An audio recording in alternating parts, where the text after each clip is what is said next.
This woman that you play is so intense and complicated, and the way she has to fight for respect, even in the... Some years later, she's still fighting the fight. I know, and that's sort of, well, I would imagine it's kind of the way it is. Has it been that? I mean, you're Jennifer Aniston. We respect you. You don't feel that in your personal life, no? Because I mean, you're Jennifer Aniston. Well, that doesn't mean anything. We're always still having to fight for certain things that you want to do. Yeah. You know, And people which also keeps it, yes, but it keeps it exciting, and it keeps you humble, and it keeps me motivated. I love that. Now, you and Reese have been friends for a really long time. Speak of the devil. And John Hamm, by the way, I saw him at a party earlier this year, and he was like, if you can work on the show, they're so amazing. Just randomly, he was like, it's an amazing set. They treat everybody really well, and that is a wonderful testament. I just wanted to share that with you. But you've been friends... For that, in fact, we really do. There's a no policy. No a-hole policy is what she... No a-hole policy. Yeah. Oh, yeah, no room for that. Working with Reese, what has been how has it deepened your relationship? And I mean, it's just, you guys are so iconic, and to be together, it gives me my life. We've grown up together, you know, we grew up together, and we were kids together, and now we're grown-ups together, and you know, being able to produce the show with her, I couldn't ask for a better partner. And we have a beautiful team that we collaborate with, and it's just a wonderful group of people. We're really lucky. I want to talk more, but they're telling me I have to wrap. You are everything. The show is like the way the last season ended. When is it coming out? When is it? I'm obsessed. We can talk for longer, but we don't have time. I love you. What quickly? The dress, the fashion. Oscar de la Renta, Jennifer Aniston. Thank you. Can I just say, I'm so happy for you. I'm so proud of you. And I watched Griselda in one sitting. I stayed up all night. And all my friend group were like, Griselda, girl, Griselda. We were gagging. This woman is incredible, and you we know that you're badass, but we didn't know you were this badass. Like, how special was it for you to step into this character after being, you know, the comedy girl for all these years? So happy that you watched it in one sitting, because that was the whole point. I wanted it. I've watched it twice, girl. Oh, okay. I was so happy. You know, it was such a surprise to get nominated for this role, because I thought the show was going to be nominated because it was amazing. You know, when you're doing something, while you're doing it, you feel, oh, this feels right. It was a surprise for me to be nominated. It was my first time acting in a drama, acting in Spanish, believe it or not. So it was like a surprise, and a good surprise. I mean, I'm very happy. To me, that was my award, to be nominated. What's beautiful for me is that so often in this industry we're put into boxes, and people think we can only do one thing. And now you've just shown us that the sky's the limit. Is there more comedy in your future, more dramas like this? What do you want to do next, Sophia? Because you can do anything you want. You know what, to be honest, now that I know what it means to do a drama, comedy is so much easier. It's such a delight to go, you know, to the set and be happy, and the lines are happy, and then you go home happy. When you're doing a drama, takes a toll on you and your mental state. It's exhausting. But I hope to do more drama, because I kind of like enjoyed it. But I'm open for comedy too. The look. Tell us the story of the look tonight. It's great to see you back at the Emmys, girl. So much.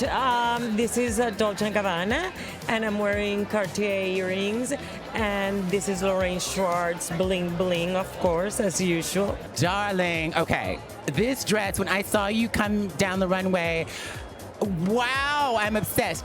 What is the story behind this look? This is custom Bottega, and Mathieu really just had a vision, and I was like, I would like to be a part of that, please. It was just, I don't know, perfect as soon as I saw the sketches, and Danielle Goldberg, my stylist, said it was really reminiscent to her of Gaetano Pesce, this amazing Italian artist who just passed away. And for me, I was also like, I'm getting Nollywood vibes, so we have like a big earring and just... You have become such a fashion darling. The fashion world loves you. Everybody wants to dress you. Did you imagine that this would be your life? Absolutely not. I started out doing stand-up comedy. My uniform was big pant, big shirt. That was sort of my life. And so, Things have changed. yeah, I mean, it definitely was a costume them still, but yeah, things have certainly changed. So it's nice getting to play in this space. Amazing. Now, you and your very good friend, Quinta Brunson, are nominated in the same category for lead actress in a comedy. Please tell me, how vicious has it gotten between you? Which one of you has been the most gutted, the most rotten, the meanest, as you compete against each other for this Emmy? I've really held my own, and I've been really lovely and cordial, and she's nasty. She's a nasty woman, and you can tell that. No, it's been really amazing and surreal, and we're also in the same category with like Maya Rudolph and Kristen Wiig and Jean Smart and Selena Gomez and 3 former Emmy winners in your category. very crazy. It's like and for me, I'm really just happy to be there. It's a real nice group to be in. Happy to be here, looking incredible. Have the best time tonight. Thank you, Larry. I'm obsessed. I'm so happy for you. Get it, girl. I'm gonna try. Ew. Wait, Reba, please tell me, you just freaked out when you saw Reba McEntire. I absolutely freaked out when I saw Reba McEntire, and I really am proud of myself for not singing the entire theme song. A single mom who works real hard, who loves her kids and never stops. Oh my God. Okay, so I feel like I watched this show originally like a year ago, and I wanted, before chatting with you and Matt, I wanted to rewatch it. And I was gonna like watch an episode, and I watched the whole thing over again. For you as a proud, openly gay man doing this incredibly historically relevant project in this historical moment where LGBTQ plus folks are under attack, what does this mean to you, and what do you want to say to the world about this project and about our community? Wow. I mean, I feel incredibly proud to be a part of it. I think it's game-changing. The fact that me, Matt, and Ron are here, we're representing the whole Fellow Travelers family, but we're also representing our community. And I do think it's, this show is a testament to the battles and the strife of so many before us. And like Noah and Jelani, who are also, they're not here today, but they're working it. I just want to, next it's like Black Queer, I just want to see front and center. It's like, it's all a movement and it's all a fight. And I've actually got some lavender in my pocket. Lavender. For the Lavender Square. For the Lavender Scare. For people who maybe haven't seen the show, you must watch. It is, I cry, I bawled my eyes out, but it's also very sexy. There's some sexy stuff in it, and your character is just maintains this innocence, but he is a fighter, and he fights for what he believes in this beautiful, incredible way. Just want a brief history of Lavender Scare for the folks who may not know what that is. Okay, blimey. Yeah, so it's the President Eisenhower issued an EO in '53, which started a witch hunt, which flushed gay people out of government, and so many people lost their lives. They took their own lives. They were fired. Their families sort of turned their backs on them. So it was like a really dark moment in queer history, and something that obviously it's a cautionary tale of what could happen going forward. But Fellow Travelers follows a love story to that, and of course it's sexy as well because it's tumultuous, dysfunctional love story, but beautiful. Yeah, it's all Ron Nice. Complicated. I know. And Ron Nice, gave us Philadelphia, so him and Robbie Rogers are just sort of changing the world incrementally by stories, and I think that's the whole thing, isn't it, about representation? It really can, speak to people in a way that they otherwise, and educate. Amen. Okay, Wicked. We have to talk about Wicked. You're in Wicked. We saw you with Ariana Grande at Wimbledon, and apparently you said that, like, now that you're friends, she was like, it felt like you've known her for 20 years. Me too. Hi, Ariana. So, what has been the best part about getting to know her, and any fun, stories that you feel comfortable telling us about hanging out with her? I snuck in after, because I was doing Fellow Travelers at the beginning of the shoot, so the girls, Cynthia and Ari, welcomed me in about in the second month, but by that point were just bonded by this extraordinary shared talent and sort of this chemistry. But no, they're brilliant, both of them, and I was so spoilt to play both of their sort of love interests at moments and go and support them, because it's such an amazing story of female friendship, and it's so good as well. I can't wait to see it. You were so brilliant. I'm rooting for you tonight. I voted for you. I'm sorry. Brilliant. Wow, I'm overwhelmed. I mean, two of the baddest broads in this business, both nominated. You're nominated for producing, you're nominated for acting and producing. What's it like to just be power players in this biz and be friends? Being friends is the greatest gift of all, and being here tonight together is amazing, and being with you. And you're amazing, so we're so happy to be with you. I love you so much, Heather. You're just the greatest. You're just so funny. You keep me always entertaining. For your podcast, your Instagram, you're so funny. I could cry. I really appreciate it. For keeping it real for the women who are just struggling to just thrive. I'm sweating so much right now under these lights in this dress. But you just look so gorgeous. We ran into each other in the hall while we were getting ready, and I'm doing a full glam photo shoot with like hard angles, and you just rolled in. You're like, girl, yeah, and tiny turns. you have to. Yeah, you have to. What shows are you watching? What shows are you binging when you're not working? Well, other than the morning show, there's so much here that I'm so excited about. We have Friends in Feud, Capote versus the Swans, that are nominated tonight, so that's really moving to get to see everybody celebrated. I love The Bear. I have binged that show endlessly, watched Shogun. Yeah, Reese, what are you watching at home? I love The Bear. I loved Swans. I loved Lessons in Chemistry. Brie Larson. It was so amazing in that show. What else? I'm watching all kinds of stuff. Any reality TV? Like, are we Housewives fans? I know it's a lot. There's so much drama. It's layered. I've never watched it, and I feel like it's like I can't catch up. Right. But I did sit next to a Real Housewife on a flight recently. Oh. Are we going to name names or? Well, we might have a Hello Sunshine project cooking now. But I can't look say at anything. that. But it was cool. It was fairly cool. When you're in these rooms with all of your friends, who are you excited to run into tonight? Reese Witherspoon. Yeah, of course. I know, like, what are we even doing here? I feel like we're in a sorority house right now. I just want to kiki with y'all and hang out. Really cool. Let's kiki. Yeah. Laura Dern, as a Christmas gift for her son, got, can I say this? Oh, please. Okay. Courtney Storer, whose brother, Chris Storer, writes The Bear. She got Courtney to come over and give us cooking lessons. It was amazing. With the main woman that The Bear is about. She's also a chef. It was amazing. And she designs all the food and is a producer on the show. Can't remember a ding-dong thing she taught us. But it was so freaking fun. How do you talk that? She showed us 13 different kinds of salt and 100 different kinds of vinegars. I don't care. I am just standing here with Cheryl Lee Ralph, and we are talking like we've been friends forever. I'm like, hey, girl, what's going on? I knew you before you were. Do you not remember that? Of course I remember. I can't believe you remember. I remember that. I will not forget. And I remember sitting there saying, she's going somewhere. Yes, she is. And here you are. And I got to tell you that when I was a kid, like in the late 70s, early 80s, we watched Good Times, and I used to walk around, and my brother can attest to this, my twin brother, I used to walk around my little apartment in Washington Plaza in Mobile, Alabama, saying, hot beverages and murder on my lip gloss. Thank you. Murder on my lip gloss. Vanessa, girl, it's so... Anyway, I have real questions, but like... The impression, like, to be a child walking around, like, at 7 years old, and then that, like...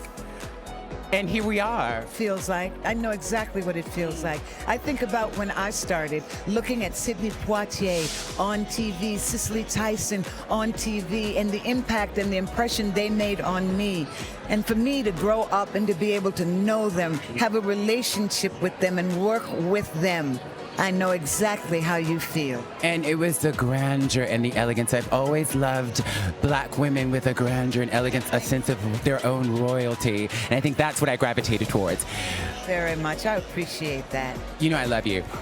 Bette Midler apparently recently gave you advice to always expand, never shrink. Bette and I did a film together called Fabulous 4, which you can stream now. And one day we were walking and she said, Cheryl, always stretch. Stretch your body, stretch your mind, stretch your spirit, or else you shrink. There will be no shrinking. Stretch. And I'm not going to forget that. I can't imagine you ever shrinking, girl. Like that feels like not in your constitution, just based on what I know. Well, thank you very much. We cannot stretch, especially when we're in custom Versace, so there. Custom Versace, this is the story. And your daughter styled you? You know, my daughter continues to be my stylist. She continues to earn her stripes as a stylist, because we both know it is not easy in the fashion industry. And this in her third year, to be able to create the relationships that would garner me custom Versace and Cartier jewelry. She's doing it. She is putting You're doing it. Well, thank you. I just get to wear it and be fabulous in it, and I'm loving it. Now, I heard that you would love for Mr. Denzel Washington to play your brother in Abbott Elementary. Is that correct? Oh, has that been pitched? You know something? I don't think it'll happen, but I can at least dream about it. So that'll be my dream family, my brother Denzel. Maybe Mr. Washington is watching. Mr. Denzel Washington, give Quinta a call. Give me a... Don't give Quinta a call, because trust me, that's the #1 way never to get on Abbott Elementary. Do not let it... Call Cheryl. Call Cheryl, Mr. Washington. So the last time we saw each other, we were backstage at Broadway Bears. Now we're at the Emmys, honey. I know, we're being so classy. We've upped the game a bit. We love upping the game. Speaking of upping the game, you won your first Emmy last weekend for hosting The Traitors, but you were not able to be there. So Alan Cumming, would you please look into this camera and give us your acceptance speech now? No pressure. Seriously. Give it to us now, honey. Thank you so much to everybody at Peacock and NBC Universal. Thank you to everyone at Studio Lambert. Thank you to Sam Spector, whose work is so amazing on the Makes Me Look So Great. Thank you to my agent Nicola. Thank you to my manager Nicola, my publicist Jamie and Leslie, my agent Courtney, and to everyone in Scotland, and to my husband, and to just everyone in the world. I just got goosebumps. That was so sweet. Okay. Let me do that.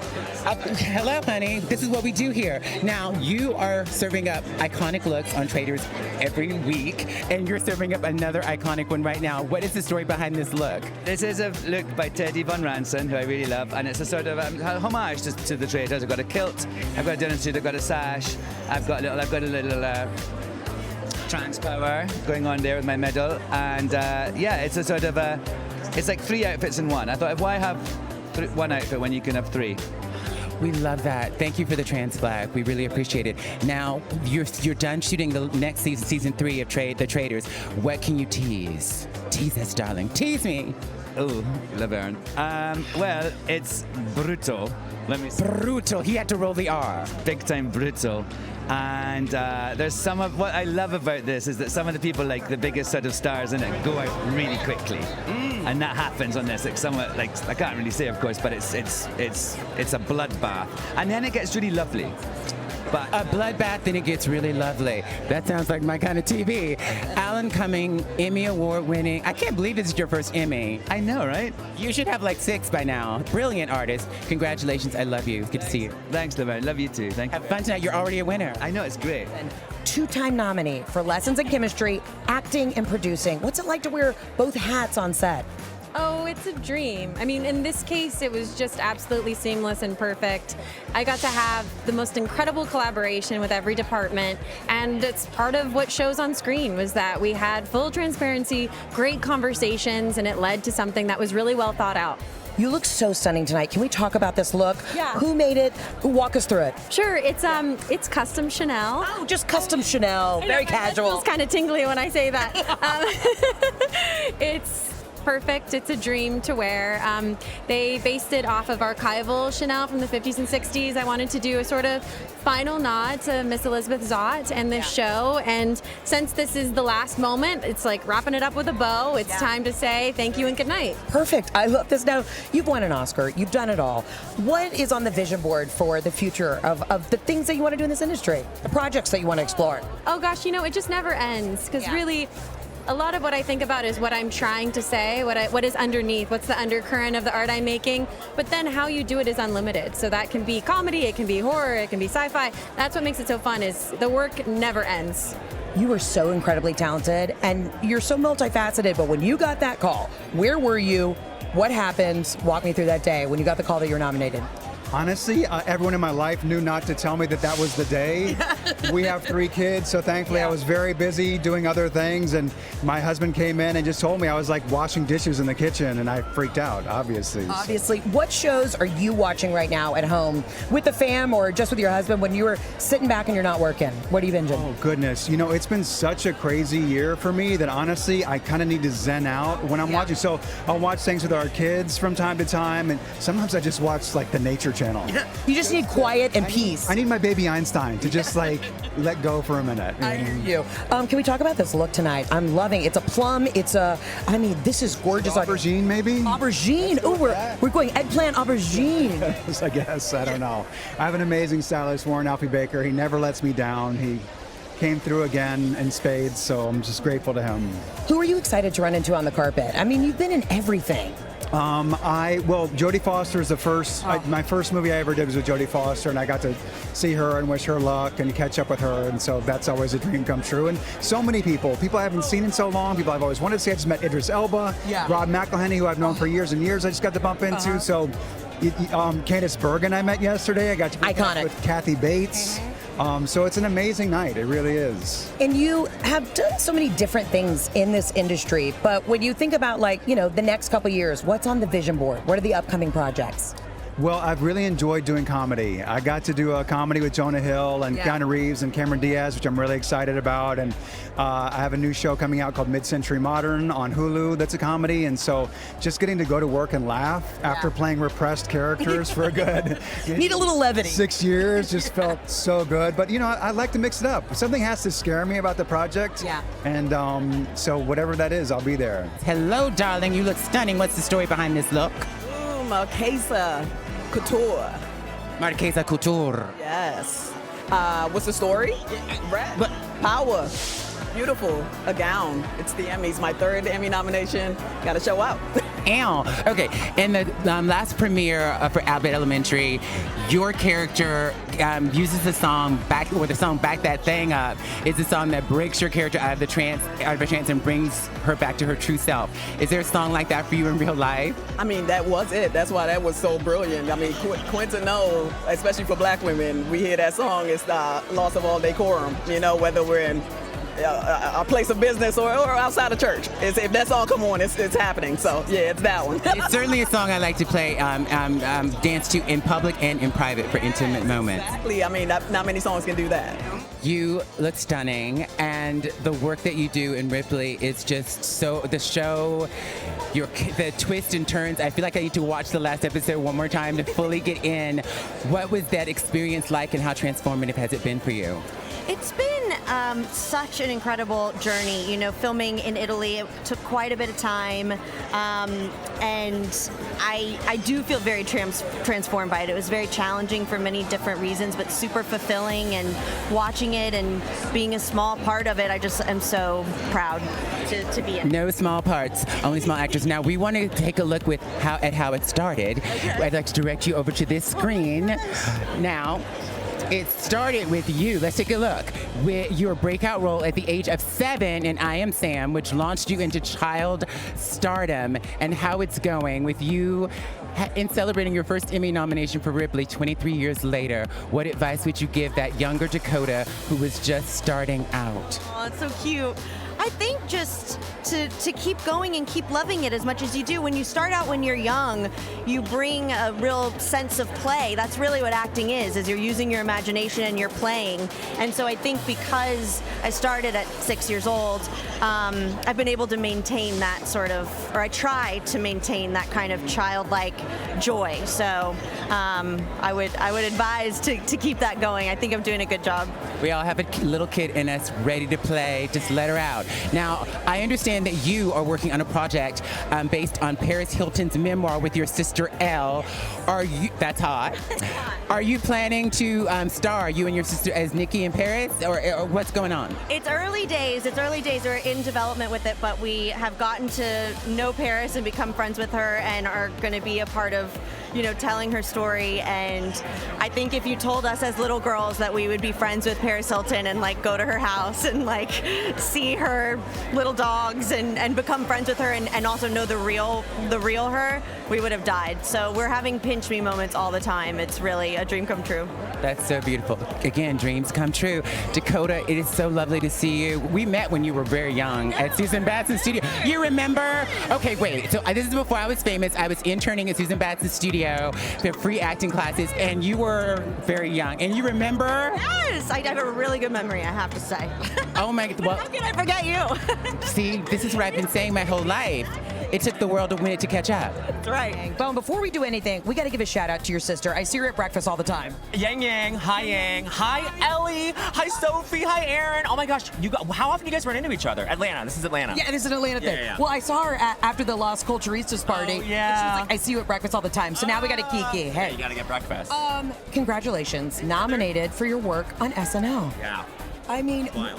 when you got that call, what did you do? Did you freak out? I was like, okay, cool, thanks. But I just didn't register because I'm like, that doesn't make any sense. Like, what? Like, I am nominated with like some of the best dramatic actors that are on TV right now. No, but I just mean like the Bears, like, and Eben is like the funniest person on that show, and it's like there's such a multitudinal pluralistic thing that's going on TV right now where it's like it doesn't matter what the categories are, and I'm like, this is amazing that like even like to be on the same categories like Paul Downs from Hacks. It's like we're all in these different kinds of shows, and it's like amazing. What a cool year. But you deserve it. You're so good on SNL. Is there an impression that you've always wanted to do that you haven't done yet on SNL?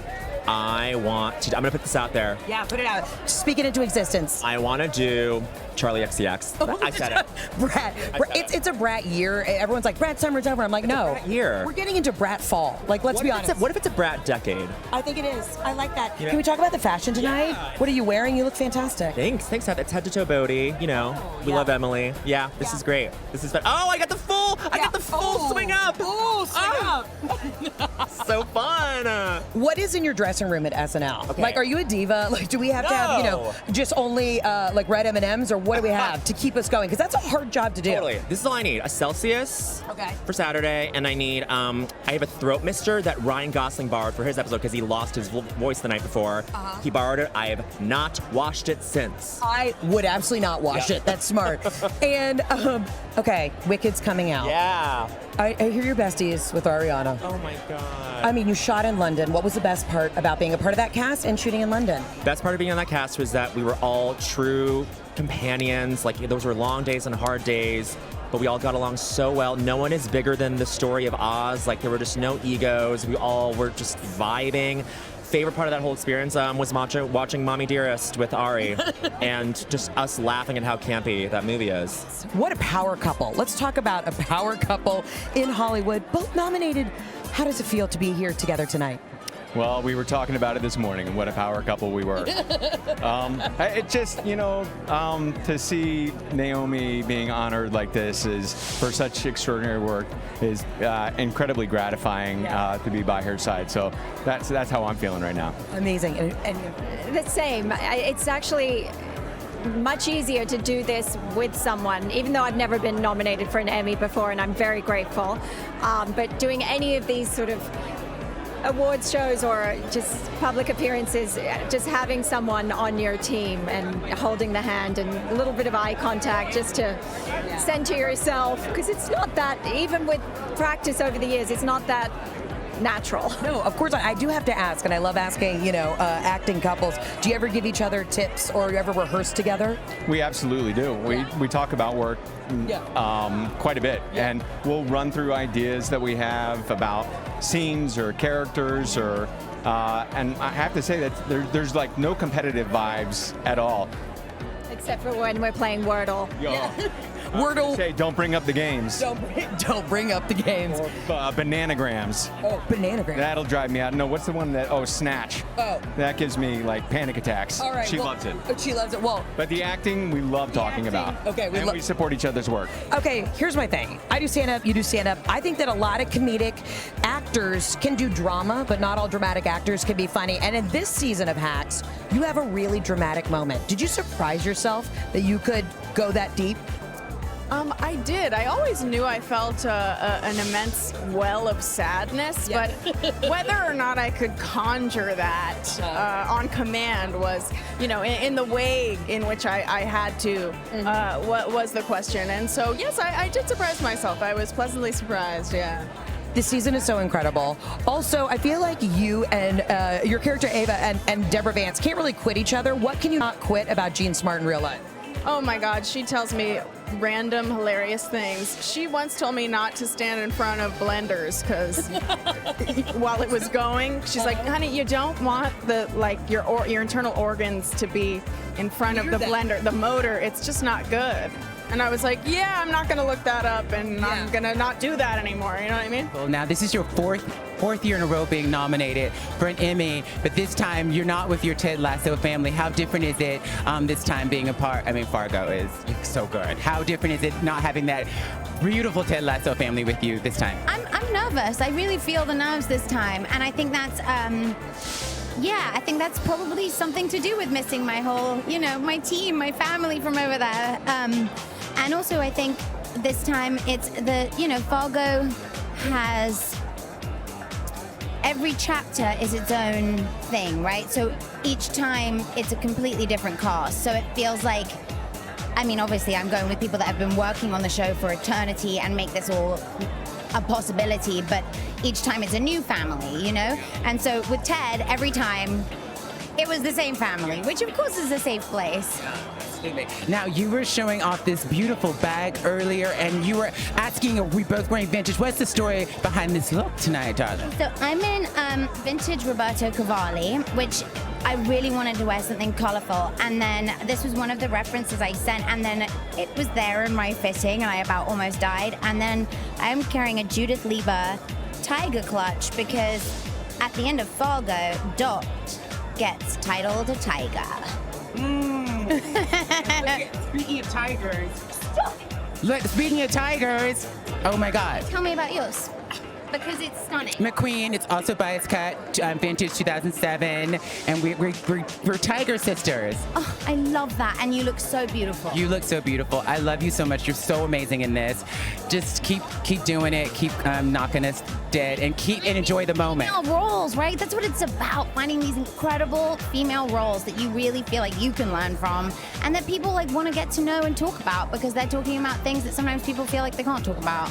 I see you work the room at all of the parties, and I'm telling you what, she can dance, she can host, she can cook. What can't you do, girlfriend? I went to one party last night, and I was in bed by 11:30. But I do love to dance. I love to dance, I love to cook, I love to box, I like to hang out with my friends and cut loose. I love that. I think we all need a little more of that right now. What do you see in the future on your vision board for your career? Because you truly have done so much. Thank you. My company has 4 different projects that are in development, some further along than others.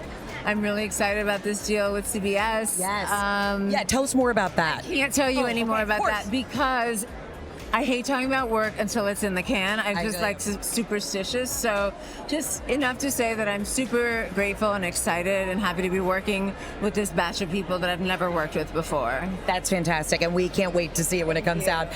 What are your guilty pleasure shows? When you're not working, you're kicking up, you're at home, what are you watching? First of all, I never feel guilty about taking pleasure in anything. You know what? You're the second person who said that tonight, so I think we need to rephrase it. It's just, you're enjoying your life and enjoying TV. What do I make time for? Yeah, what do you make time for? Honestly, I still love Big Mouth. Oh, so funny. Such a filthy show, but it's so funny. I ran into Nick Kroll last night, and I was like, thank you for writing that role for me. I have a cameo. It's not a cameo. He wrote a small role last season, and I was so excited to do it. I want to hit you with some rapid fire questions. Okay, we can go quick? Here we go. All right, so you learned Italian for Ripley. Can you still speak Italian, or did you forget it once you left set? Sto provando. I try, but I've forgotten quite a lot of it. Sì, molto bene. Tom Ripley is an expert liar. How good of a liar are you in real life? Absolutely terrible. really, really bad. Go really, really red, very, very quickly. Yeah. Like if you were to get arrested, you're just like, go ahead and lock me out. Completely useless. And I've also been ripped off by numerous scammers in my time. Absolutely useless. So completely miscast. Okay, great. We love this. You said you really want to star in a musical or romantic comedy. Who are your 2 dream co-stars that you'd want to sing and dance with? Oh wow! Oh god! Who? Oh my gosh! Somebody from Sesame Street. Somebody from Sesame Street. Oscar the Grouch. Perfect. Kind of hot, right? Oh, honestly, the sexiest. I'm glad you brought that up. Trashy. I'm so happy. I'm always happy when I see you. Change the thing. I need to hold the microphone and just ask you a bunch of questions. Next time. But there's just way too much to talk about, so I should be asking you because True Detective is nominated for so many awards tonight. You're nominated again for an Emmy, and this is such beautiful work. Now, you're brilliant director. I've experienced that personally, and you've said in the past that sometimes you don't like to act and you like to take a break from that, but you've been acting a lot lately. What is it about this moment? Is it the projects? Is it this time in your life that's inspiring you to get back in front of the camera? I think it's a combination of all of the above. I think I go through periods of time where I get burned out, and then I have to find the love again. And in this case, I think turning 60 changed everything. It was just like the happy pill came to me, and I was just so happy to not have to compete with myself, my former self, and to be able to just have a new career that's really, I don't know, just about a different part of myself.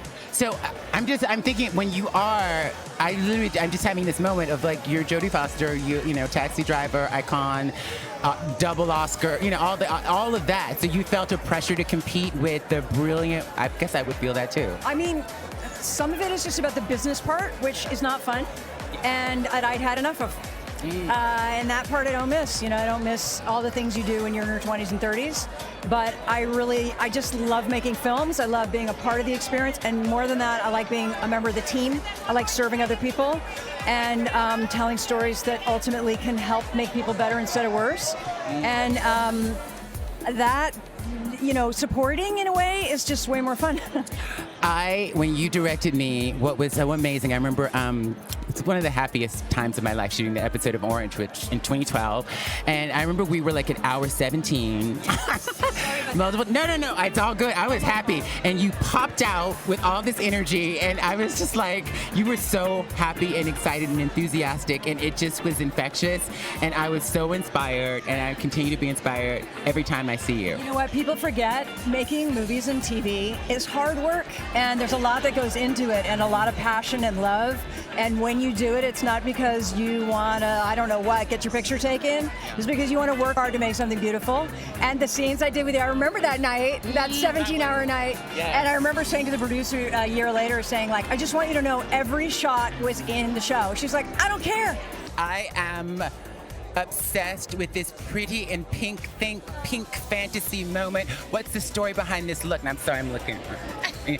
Your eyes are up here.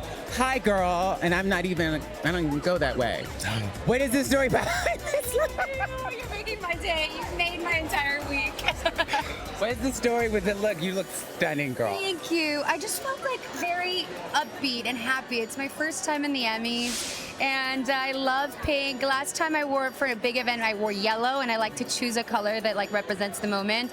And I just saw the dress, and it felt right. It's Tamara Ralph, and I'm wearing these beautiful earrings. It's obsessed. These David Yurman earrings. Obsessed. The show's about space, and so it felt like a little nice ode to the show. I'm obsessed. The cape is also. Can you just twirl? Yes. A feathered cape is like my girl. Inspiration, honey. Anyway, enough about that. Enough. I was about to say enough being superficial, but fashion is not superficial. It's not at all. Three Body Problem is the follow-up series from the creators of Game of Thrones. Congratulations. It's nominated tonight. What is the most impactful or best note that you've gotten from those amazing artists? Oh, they're incredible. I mean, their writing is stellar. And you're always sort of like pushing the boundaries with what you're capable of doing. I had a really interesting arc in this season. When you work with them, you know you're getting extremely complicated, nuanced characters, and not necessarily falling into the lines of likable or not. It's just real humans going through real human emotions and experiences in outstanding scenarios. Like Game of Thrones was in a time that it was like outrageous and fantasy. This is sort of like playing with the idea of something else could happen in the world, and if what would happen if other life existed, right? Which I do think exists. But I had an amazing opportunity as a woman to be able to play a physicist. Representing women in STEM was very important for me. So I'm very honored, and I'm so happy that we can sort of celebrate tonight. I love that. Now, you've said that Natalie Portman is one of your biggest acting inspirations, and apparently you recently got to work with her. Is that right? I did, and she lives up to every single thought you could ever imagine. She's kind, she's thoughtful, she's an amazing partner in crime on film, and she's just the most spectacularly beautiful woman I've ever seen. So she was an amazing role model for me. She inspired me to be an actress, so it is quite a pinch me moment to be here now, being able to work with her. I'm just so grateful. Now, you're performing tonight's In Memoriam, and the musical director said that your choice of song is going to touch everyone. When you were asked to do this, did you immediately know what song you wanted to do? Oh yeah, it was a no-brainer for me. We already, our whole mission statement musically is therapeutic music, that music is medicine, that music can heal. And we picked a song off my new album called I'm Not Okay. It's very cathartic. I've seen the impact it has with people on tour and just in life, and I hope it helps somebody heal tonight, and I hope it helps somebody grieve. Healing, grieving, I love it. We can do all of it. It's possible, and art is the way. Now, you're used to music award shows by now because you have so many awards. But you're here at the Emmys tonight. Is there anyone like you're excited to see? Are you nervous because it's like TV's biggest stars? What's that like? It's crazy. This is the coolest thing ever. This is everything we watch on the tour bus right in front of me. I just met Dakota Fanning. I could not believe it. I met Hero from Shogun already. It was so cool that he knew who I was because we watch all this stuff on the bus, man. So this is just, dude, it's like, I'm calling all my country music friends and telling them you got to make it to the Emmys, man. We need to be in more TV shows, y'all. Put Jelly Roll in a TV show. I want to come back every year. Jelly Roll on a TV show. Producers, you got it. Casting directors, Jelly Roll's ready. Call me, baby. I'm available. I'm around. Ew. Have so much fun tonight and break a leg. Yes, absolutely. I love y'all. Thank y'all. Hi.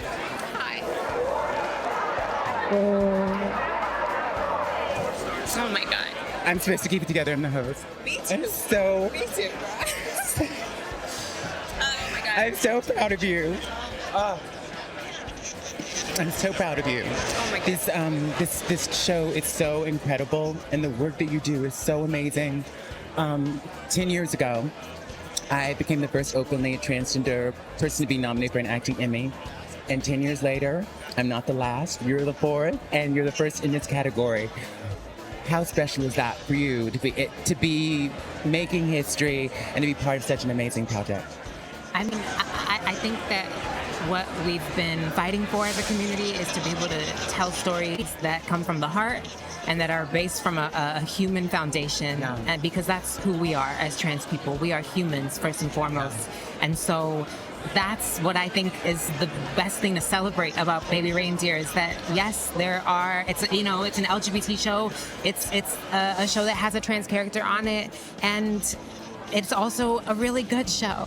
And it's something I'm very proud of, and ultimately I hope that we continue to get to be all that we are as trans people on screen. What is so beautiful about being an artist and getting to tell stories, particularly as a trans person in this moment, we're dehumanized in ways that are unimaginable, and there's so much misinformation out there about us, but if people just get to know us as human beings, and they can through amazing storytelling like Baby Reindeer.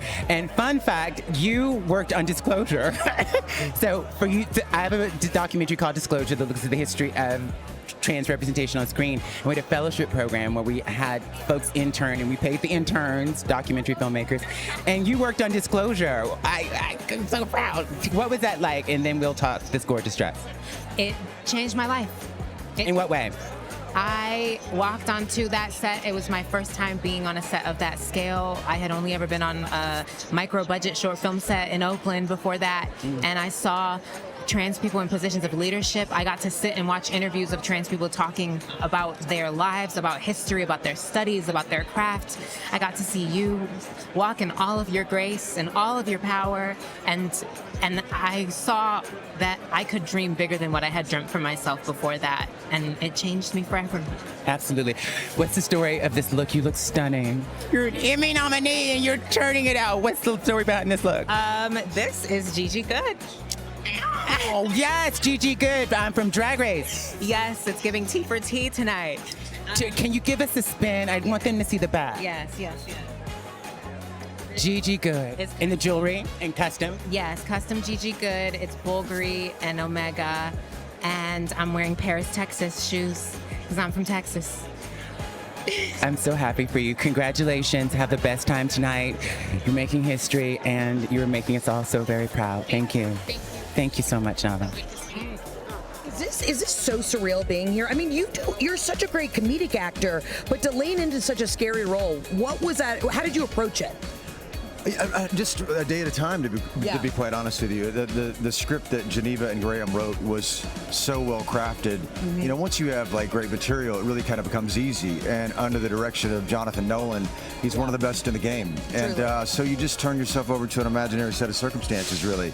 And the thing that was so surprising to me is how they made the end of the world so funny. Yeah. I mean, really? Is it? But it is. Yeah. I want to ask it's an absurdist, like satirical kind of take. Yeah. No political punches pulled, comedy drama. How long did it take you to get in those prosthetics? Because, I mean, the face was terrifying, I'm going to be real with you, but how long did it take to get in that every day? But kind of sexy too, Very, right? honestly, kind of made me hot. A little bit. Yeah, a little right? bit, a little bit. You know, the initial process took like 5.5 hours. Wow. Yeah. But by the time we were shooting, we got it down to 2 hours and 15 minutes. And you just kind of, it was maddening at first. sure. And it was like a daily ritual of just getting very quiet, very still, and knowing that you're going into this place that is inaccessible to people. They didn't want to be around it, right? Right. And you're going to be alone for the next like 15 hours, and then you come out of it and have a glass of wine. She just said she's Reba. They know who you are. They know which one is Reba. Just in case, I'm Reba and that's Melissa. just still so humble, a humble legend. We stand a humble legend.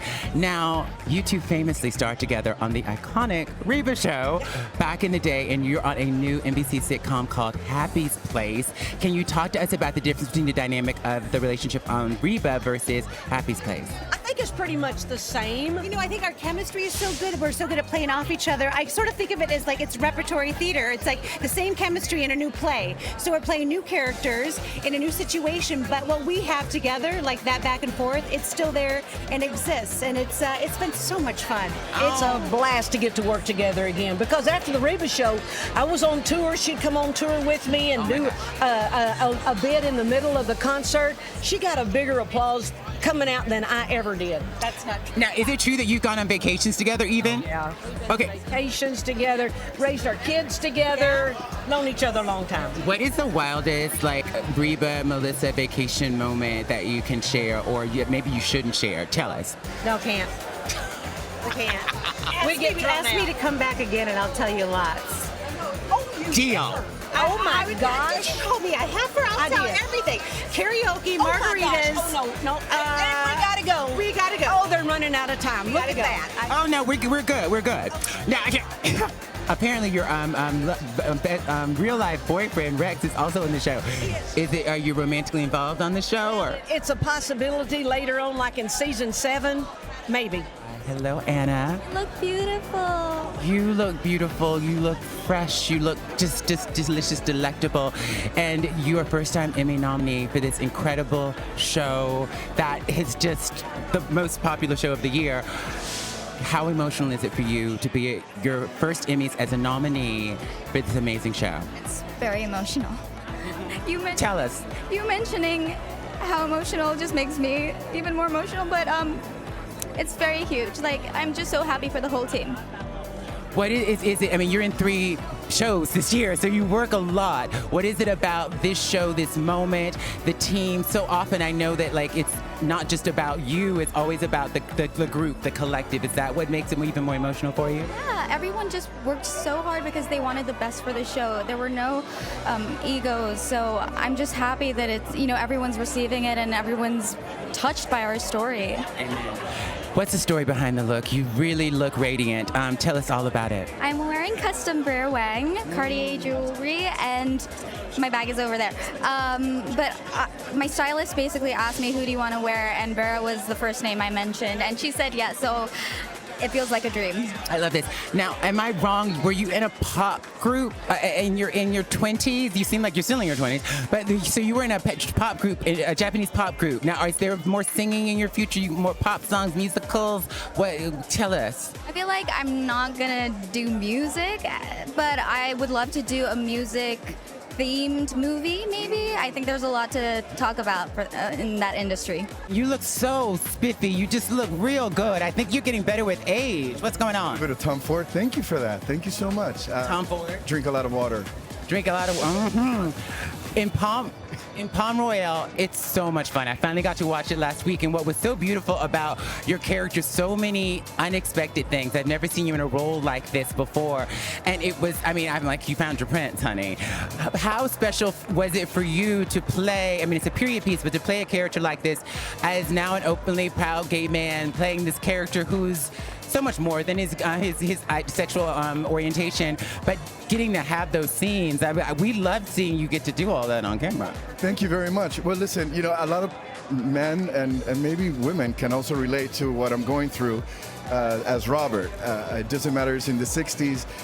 We are still dealing with the same uncertainties. We're still dealing with the same fears. And for me, it's very important to tell stories like this. And then if I have the opportunity to tell stories like this, can I start dropping names? Please. Next to Carol Burnett, next to Laura Dern, Kristen Wiig. I mean, come on, it's been a very beautiful experience, and we're ready for season 2.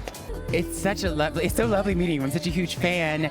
You are on Feud, and you're nominated for Feud, and you've said about that show that your favorite thing is the glamour, the wonderful costumes. Has playing Slim changed your relationship to glamour and fashion in your own life? Well, I will say that Lou Eyrich world built our universe on this amazing 10 nominations show because costume is everything, and these women, these swans, were the role model for fashion. Speaking of fashion, what is the story you're telling with this beautiful look you're wearing tonight? Thank you. This was made for me by Praval, and I'm very grateful because it's custom, and I love the color. And you're showing off the jewels too, so it seems like you want to tell us about them. Little bling, just some lovely diamonds. Thank you so much.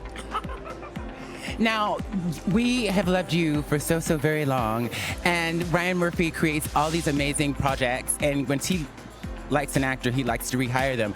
Are there any celebrity feuds that exist out there in the world right now that you'd love to see in the next installment?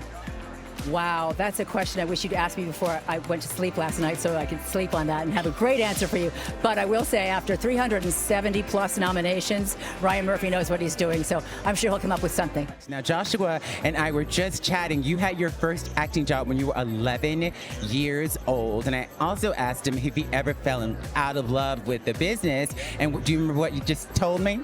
Yeah, it's happened to me a couple times. I mean, I've had such an unbelievably lucky life, fortunate life, to be able to do this for 35 years now. But through those times, there are some difficulties, like every life, some bumps and bruises. And there have definitely been times where I have questioned whether or not I still had the fire, the passion to do this, because I really, truly love what I do. And when the passion isn't there, it feels like somebody else should have that opportunity. Well, the passion is clearly there because you're in a new project with the one and only Ryan Murphy. Tell us about the project and how special it is. Ryan's going to turn you out. Ryan's going to give you a script. Tell us everything about the project. Well, I can't. You know it's Ryan, so you know I can't tell you everything you can say. But it is his world, and it is. He has the dark fantasy version of his imagination, and then he has the sort of beautiful heightened. We're the beautiful heightened. So it is this exquisite world with beautiful sets and beautiful costumes. And so it's called Dr. Odyssey. Right, it's called Dr. Odyssey. I should definitely be saying that. And yeah, we come out in a couple weeks. The cast is amazing. We've had such a good time so far. And it has really been, in a way that it is not always the way, a joy to shoot it. We're having such a good time. So I think that translates onto the screen. And I hope that that's what people take in when they're watching it at home. That it is just meant to be an hour of good times. An hour of good times. Now, Ryan, when he likes you, he uses you again. Now, are there any dream things you'd love to do with Ryan Murphy? Any fantasies you want to put out in the universe? I mean, I'd like to get this first one out the gate first, and then we can talk about getting into the Ryan verse. We won't be greedy. You look good, honey. Now, a lot of people who start at very young, by the time they get to your age, they're a little weathered, they're a little worn. How have you managed to stay so fresh and lovely looking at this stage of life after being in show business for 35 years? Once you hit your 40s, it's all downhill. Not for me. Not for me either. Life is good. I think that's the magic sauce. I love my life. I love what I do for a living. I got a beautiful little girl. There's not much to complain about. We all saw the video, you getting very emotional when you found out about the nomination. Yeah. Walk us through that day. It was early in the morning, and me and my daughter were eating, and obviously, 20-something years in this business, to get a call like that, to get the recognition, you're sometimes overwhelmed with tears of joy. But my daughter, she didn't give a damn. She almost roasted you a little bit. She did. Yeah. Why are you crying, Daddy? Daddy's crying. I'm like, how are you laughing at a person who's crying, honey? She hasn't learned yet. She's so disrespectful. These kids, man, these kids. This younger generation. I know. Yeah. Oh, too much TV. Too much TV. Too much reality TV for my kid. She loves it. Yeah. You've been in the biz for a long time. Okay, the fans will be mad if I don't ask. Will we ever see a new girl reunion? Because everyone's chomping at the bits for it. Everybody is on the same page that we want to, except for Jake Johnson. And so we have beef with Jake Johnson. Yeah. Just call it out right to camera. Yeah, Jake Johnson, man, you've been a problem. Yeah. And we all love the fans so much that we want to give them what they want. What's wrong, Jake? Yeah. You don't love the fans? Yeah. Wow, Jake, get it together. Jake Johnson hates the fans, I guess. You heard it here first. That's right. What shows are you watching right now that you just can't get enough of? Oh my gosh. So, Three Body Problem, Shogun. Oh my gosh, Shogun's so good. I've been watching Tulsa King lately. Sylvester Stallone is the man. And I've been watching those shows. I just got into, damn it, what is it? What else? There's a lot. There's a lot of shows out there, you know? It's fine. I heard that you were pranked by your team of like agents and managers.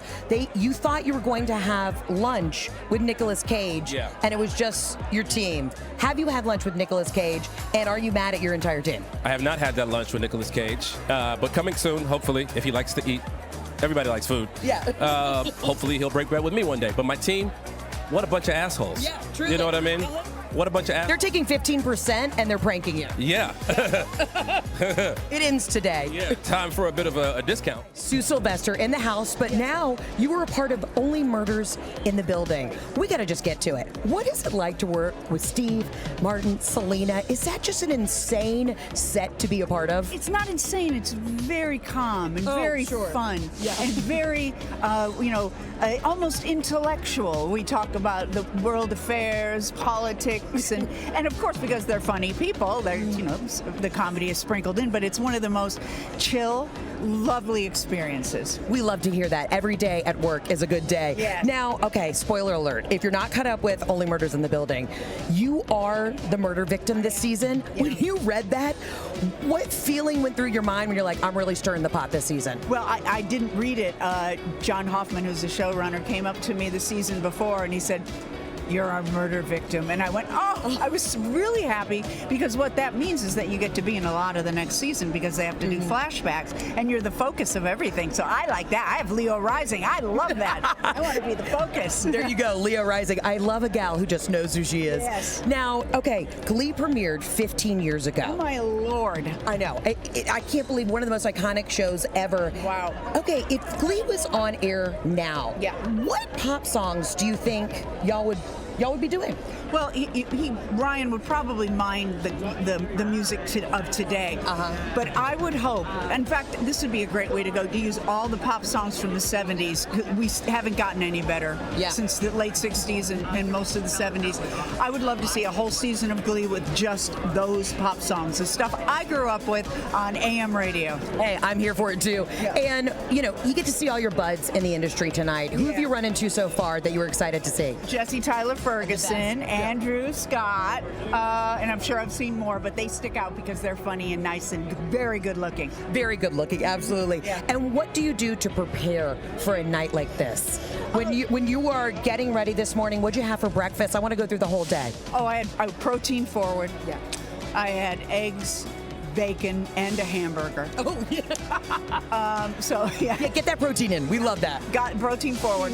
And, I don't get too, what I love doing, I love getting my makeup done because I love Amy Harmon, my makeup artist.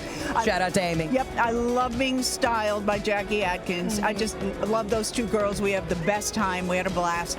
And then to be with my agent, Joe Vance, and I'm with my favorite people. There you go. Doing the most and the least at the same time. Work for me, my favorite people. Yeah, I agree. That I have to pay people to be my friends. First of all, you look fantastic, but I got to ask you, all right? Do you know how many Emmys you have won? I think I'm still reeling from you introducing me like DJ Khaled. That is the first, and let's hope last time. I think we have won 16. 20. It's 20. It's 20? Okay. 20. Okay. We stand a humble king. Don't we though? Don't we? No, we don't. I built you up, and then I wanted you to just come in and be like so humble about it. I could feel it coming. I could feel that left hook was about to come flying through. I mean, congratulations on all the success. And to have like longevity in this business is tough.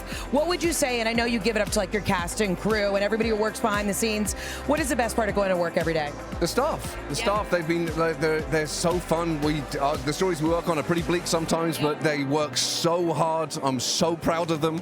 And yeah, watching them tackle something difficult and pull it off feels the best. Congratulations on all the success. Who are you most excited to run into tonight?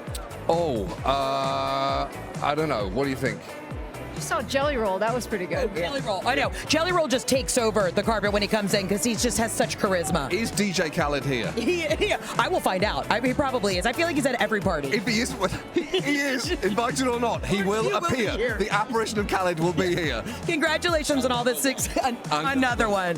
I'm so honored to be standing here with you. And I heard that you're doing a new television show called Before with the one and only Judith Light. And Judith Light has said that when she thinks about you, she cries because you're just that wonderful. How does it feel to get such praise like that? Well, she's an extraordinary actress. I couldn't be more excited about this show. It starts on Apple October 25th. And it's 10 episodes of a world that I never thought that I would act in. Tell us more. It's very dark and strange. I play a pediatric psychiatrist dealing with a very troubled boy who's 8 years old who is having this extreme trauma that I have to break through the mystery and cure him. And it's Judith Light, Rosie Perez, Hope Davis, this extraordinary young boy named Jacoby Jupe, who from England, who's my co-star, and it's extraordinary, and I couldn't be more excited about, at this point in my life and my career, getting into this whole different genre. It's fantastic. I love it. What the best thing about acting is that, like, if you're still mentally there, you can always do new things, try new things, grow, evolve. It's such a beautiful thing. Now, this year, when Harry Met Sally turned 35 years old, it's iconic. I mean, it's just one of those things. When I think of Billy Crystal, one of the things I think about is when Harry Met Sally, and I think about your hosting the Oscars. What are your thoughts about how enduring this film has been, and what would these characters be up to today? What do you think? Well, they'd be talking perhaps about moving, downsizing, and they're not ready for assisted living yet, but they're still romantic, they're still in love, and they're probably having great time with their grandchildren and finding new ways to be with each other and keeping it romantic. It's extraordinary to be part of an evergreen like that after all of these years. Young people finding it. Getting calls from film schools and 22-year-olds finding the movie and 21-year-olds and coming to speak to them about it. And it's a great testament to a brilliant script by Nora Ephron, great directing by Rob, and, Meg and I and Bruno and Carrie. So it was a small but powerful group. You are a part of my favorite television show ever, Curb Your Enthusiasm. That's up for Best Comedy. I mean... We up. What is it? Nominated. Yeah. Jeff Schaefer's nominated for directing. Larry David is nominated. Larry's not here now. Right. But this is so Kirby. He's going to watch the show, and ironically, we're going to win, right? We're going to possibly win. We're going to win. And Larry's going to hop up. He's going to run here like this. It's Larry David run. And a pair of New Balances. And a pair of New Balances with his little suit jacket on. And he forgot his glasses. And he's going to run all the way here with no glasses on. And he's going to run the wrong way. Yeah. And he's not going to get here in time. Of course he won't get here in time. And then I got to go up there and accept it for him. Of course. Oh, how crazy would that be? Most time they say, Larry David's not here, so we accept his award. And I'm going to go, I am here. I've got a speech ready. I'm his official acceptance speech guy. I'm here tonight for him. All right. I heard the showrunner, Jeff Schaefer, say we might get a spinoff with your character. Please tell me, is that happening? We want it. We need it. How awesome would that be? That would be great. Come on. Speak it into the universe. Curb Your Leon. Curb Your Leon. Curb Your Leon would be absolutely golden, and the people have spoken. The people want it. Give him one, Leon. Come on. Anything you touch turns to gold. I'm so excited for the next chapter in your life. I'm just one of your biggest fans. So you look fantastic. Go have so much fun tonight. And you know, Larry, get your ass to the show. If you win, you better start running. Put your sneakers on right now. Now, how excited are you to see one of your besties, Sofía, nominated for a dramatic role? Y'all were so funny together on Modern Family. Did you know that she could be such a dramatic actress? I had faith in her. I will say that she would, I think, kind of jokingly say to me, like, I'm not an actress. I'm a celebrity. I'm a personality. And I was like, no, you're an actress. You're an incredible actress. And when Griselda aired and I watched all seasons, I was like, this is proof and point. You are an incredible actress. And now she's nominated for an Emmy. And so I hope that she believes, as much as I've always known, how incredible of an actress she is. And she is very funny, and she is a personality, and she's a celebrity, but she's also an unbelievable actress. I don't want to age us, but Modern Family premiered 15 years ago. I know. I can't believe it. Time flies. How has your life changed since that show came out? I mean, it completely changed my life. What I love is that people that are around the age of 15 are coming up to me saying, I'm now watching the show for the first time, and they're binging it and discovering it. And I just love that this thing that I love that I created so much, or that I love so much that I created. Sorry. And we're live. Right. But I love that people are discovering it for the first time. Like, it's an incredible experience, like, to know that it's going to live on forever, hopefully. And you star as father and daughter on Lopez versus Lopez. You're going into your third season. What is different about your relationship in real life versus what we see on the show? I think we have more fun now. I think, there's no handbook on how to play a version of yourself with your real life dad. It's like you have to figure it out, and I think we have so much fun with each other. The set is more open than our homes. We should be hiding in the room upstairs, but in the sitcom, you're like stuck behind this fake wall. Now, it's amazing to be a parent and to watch your child bloom and be amazed. Like, are you the proudest father watching your daughter kill it on set every day? I was so happy when she started to talk to me again, but having a television show, I love her every day. I love her more every day, and she's really, I'm so proud of her and what she's doing. That's so beautiful. We can't wait for the new season. Have fun tonight. Thanks. Thank you, Laverne.